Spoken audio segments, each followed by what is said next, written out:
Taranjot Vinning has been following the story and joins us live from the McDougall Centre. Taranjot, what can you tell us about the scandal?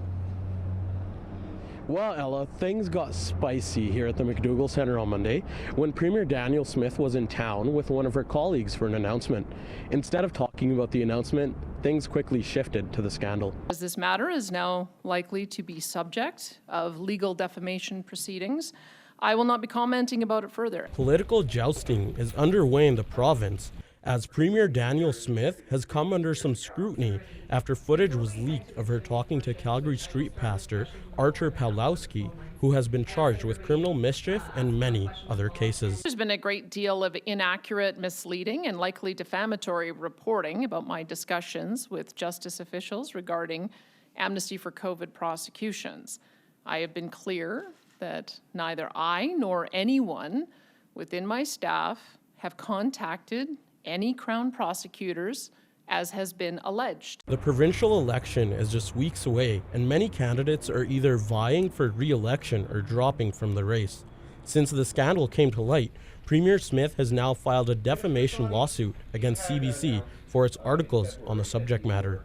With the scandal at the forefront during the press conference, Premier Danielle Smith said she has received advice from her justice officials and will leave the decision in the hands of the court, while also addressing CBC. Also waiting for an apology for the misinformation in the stories that you and the CBC have written.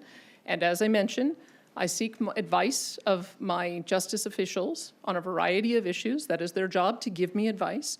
And the advice that they have given me has been that there are matters before the courts that need to be resolved. Many have mixed feelings about the elections in May. Some students say they don't have an ideal candidate, but feel the UCP government doesn't have the interest of citizens in mind. I don't know if I've picked an ideal candidate, but the party that I can tell that seems to have the people's interest and the workers' interest most in mind is probably the NDP. Tricky times may be ahead for the UCP government as the provincial elections are coming up. It'll be interesting to see how Premier Danielle Smith and the UCP battle against their opposition to retain the Premier title. Back to you, Ella. Thanks, Taranjot. That was Taranjot Vinning reporting live from the McDougall Centre.